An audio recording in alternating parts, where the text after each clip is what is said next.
अस्सलामुअलैकुम। सुनो कहानी मेरी जुबानी। दोस्तों, मैं हूँ मैमा कामरान और आज उमैमा की नगरी की एक नई कहानी लाई हूँ जिसका नाम है थकावट। तो चले फिर शुरू करते हैं। बेटा जल्दी जाओ और धनिया ले आओ, अम्मी ने बावर्ची खाने से निकलते हुए कहा। अम्मी मैं थका हुआ हूँ, यूसुफ ने चारपाई पर लेटते हुए कहा। अम्मी आपने मुझे मोटरसाइकिल लेकर क्यों नहीं दी? मेरे अक्सर दोस्तों के पास मोटरसाइकिल है, दोस्त मेरा मजाक उड़ाते हैं, यूसुफ ने अम्मी से कहा।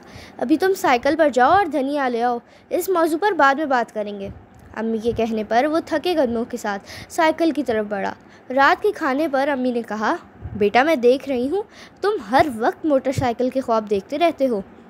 अम्मी मेरे सारे दोस्तों के पास भी तो मोटरसाइकिल हैं और मेरे पास साइकिल, और तुम्हारी जमात के कई बच्चों के पास साइकिल भी तो नहीं है ना। अम्मी की बात सुनकर वो चुप हो गया, लेकिन वो कब हार मानने वाला था। कुछ देर सोचने के बाद कहने लगा, लेकिन अम्मी मेरे दोस्तों के पास तो मोटरसाइकिलें हैं ना। बेटा बात को समझो, तुम्हारे अब्बू एक मुलाजिम हैं, उन्होंने अभी तक अपने लिए मोटरसाइकिल नहीं ली। दोस्तों, हमें हर हाल में अल्लाह ताला का शुक्र अदा करना चाहिए कि उसने इतनी नेमतों से हमें नवाजा है। जी तो दोस्तों, कैसी लगी आपको आज की कहानी? उम्मीद है आपको एक सबक ज़रूर मिला होगा। अपनी राय का इजहार ज़रूर कीजिएगा और अगर पसंद आए तो अपने दोस्तों के साथ भी शेयर कीजिएगा। अल्लाह हाफिज़।